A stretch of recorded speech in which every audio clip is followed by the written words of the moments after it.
Hello সবাইকে।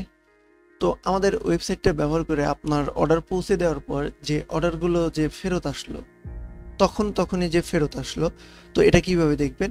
তো এটা দেখার জন্য আপনাকে যেতে হবে এই যে প্রোডাক্ট রিটার্ন ফ্রম ডেলিভারিজ এই অপশনটাতে।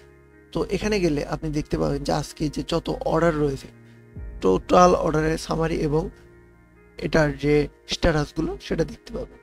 যেমন এই যে অর্ডারটা 107 নাম্বার অর্ডারটা, এটা যদি আমরা ভিউ ডিটেলসে ক্লিক করি তাহলে আমরা দেখতে পাবো যে এই প্রোডাক্টের এখানে যত অর্ডার ছিল প্রোডাক্টের লিস্ট আমরা দেখতে পাবো, এবং কত পিস অর্ডার করলো, কত পিস ডেলিভারি হলো, এবং কত পিস রিটার্ন আসলো, এবং কত পিস পরবর্তীতে রিটার্ন আসতে পারে এখানে সেটা শো করবে।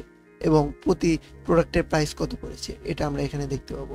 অথবা আপনার যে টোটাল আজকের যে রিটার্ন অথবা ডেলিভারি টোটাল যে একটা আপনার রিপোর্ট, সেটা আপনি এই যে সামারিতে দেখতে পাবেন যে টোটাল কত 4 পিস অর্ডার ছিল, এবং টোটাল অর্ডারের ভ্যালু কত ছিল, এবং ডেলিভারি হয়েছে কত পিস, এবং রিটার্ন আসলো কত পিস। ঠিক আছে, আমরা এটা দেখতে পাবো এখানে। এবং আমরা চাইলে এখানে আমরা ফিল্টার করতে পারি যে কোন ডেলিভারি ম্যান থেকে এটা ফেরত আসলো, অথবা কোন সেলসম্যানের থেকে এটা ফেরত আসলো, এগুলো আমরা দেখতে পারি ফিল্টার। এবং এখানে আমরা আজকে, কালকে, লাস্ট 7 দিন, অথবা আমাদের কাস্টম যদি প্রয়োজন হয় আমরা এখানে সিলেক্ট করতে পারি যে কতদিন থেকে কত দিনের ভিতরে রিপোর্টটা আমরা দেব। এটা আমরা সিলেক্ট করে দিয়ে আমরা পুরো রিপোর্ট এখানে পেতে পারি।